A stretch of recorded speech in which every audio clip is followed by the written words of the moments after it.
Following the Education Minister Janet Museveni's release of the PLOE results and the announcement of the dates for Senior 1 selection exercise last week, the Minister of Education has today commenced the Day 2 Senior 1 candidate placement exercise at Umma Showgrounds.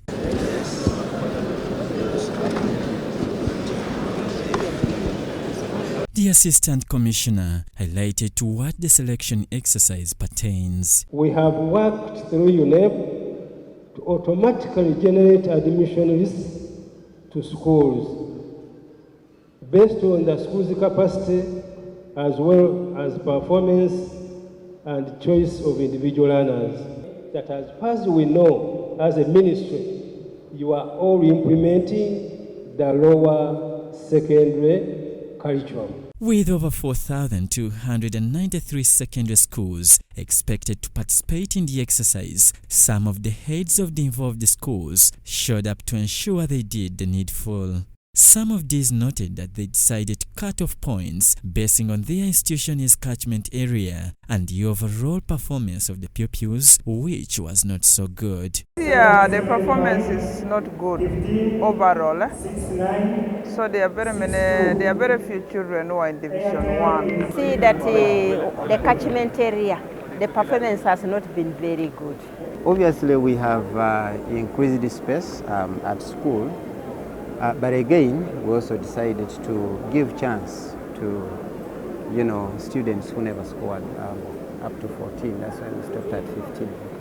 We shall take them up because the school has a capacity of up to 300. The Assistant Commissioner, Private Schools Policy Regulations, Minister of Education and Sports Mulindwa Ismail, reading out the Permanent Secretary Kate Lamaro's speech, emphasized the need for school authorities to maintain fairness and transparency throughout the exercise. It is only by carrying out this exercise with integrity that we shall dispel the public's concerns about fairness and merit in our education system. According to the Chairperson Placement Committee, a total of 648,662 students are intended to be placed according to their choices at an average of 120 learners per school, translating into 515,160 students, hence about 80% of learners who pass to be admitted to participating schools.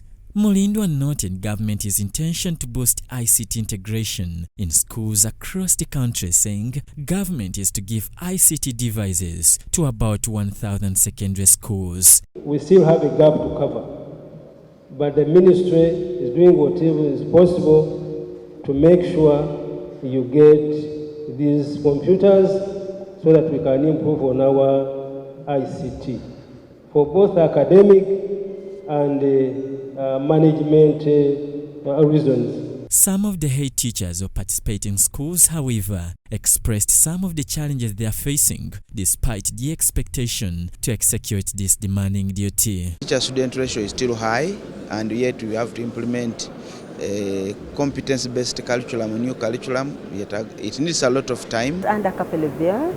The other main challenge is no meals at school, whereby the children have to remain there. By 3 o'clock, students openly come to tell me they want to go home. As government-aided schools, we need more remunerations for the teachers, and then we also need facilities such as books to be stocked in the library. The big challenge is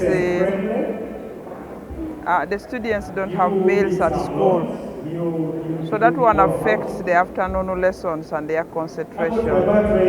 And most of them escape. Despite consideration of the challenges expressed and the recent request made by the Ministry of Education schools to desist from increasing their fees and charges, the Assistant Commissioner Mulindwa sounded the warning to schools not to defy the restriction. Our position is clear. No school is supposed to increase. Only those maybe which have been given what? Permission. Speaking about the issue of teachers' salary enhancement and intentions by government to fulfill the pledge, Mulindwa noted that government will be deploying more teachers to bridge the gap in teacher-student ratio.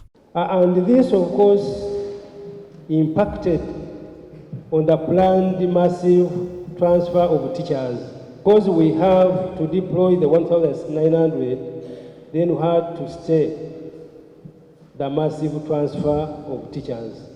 However, plans are underway to transfer a few teachers, especially those who may not have the load. The selection exercise that started today, 1st February, is expected to end tomorrow, 2nd February 2024, and schools are anticipated to open for senior ones on 19th February 2024.